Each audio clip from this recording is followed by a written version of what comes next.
We can speak now to our North Africa correspondent, Bassam Bounene, who's in Tunis for us. We're still waiting, aren't we, to hear whether Mr Bouteflika is entering his bid again and whether he can do that officially, since he's not there.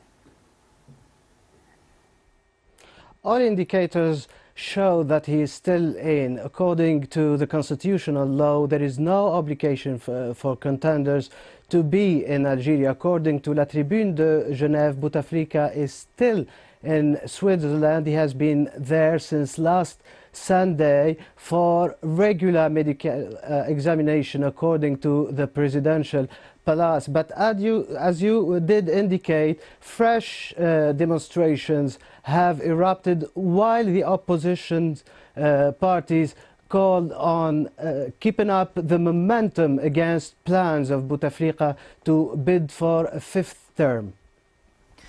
Given that he is so old and so ill, what would you say about the power dynamics in Algeria? Actually, Algeria is led by a ruling elite whose legitimacy is still based on its role in the anti-French revolution, including Bouteflika himself. The pillars of this regime are the National Front Liberation, the long-time ruling party, plus the military, the security apparatus, and the businessmen who are very powerful and influential in the country. And yet they are now seeing tens of thousands of people demonstrating, including a lot of young Algerians, which must be making them think.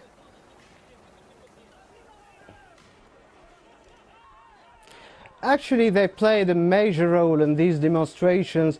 You know, Algeria did experience a bloody decade in the 90s, which is not the case of this generation. So they started, a few years ago, they started to mobilize a network. They started to manage how to manage broad public action like demonstrations, and they gathered with other generations in a very key and symbolic point, which is Hugra. Hugra is a proper Algerian word meaning humiliation. So they were acting to the humiliation of being led by what they think an incapacitated president.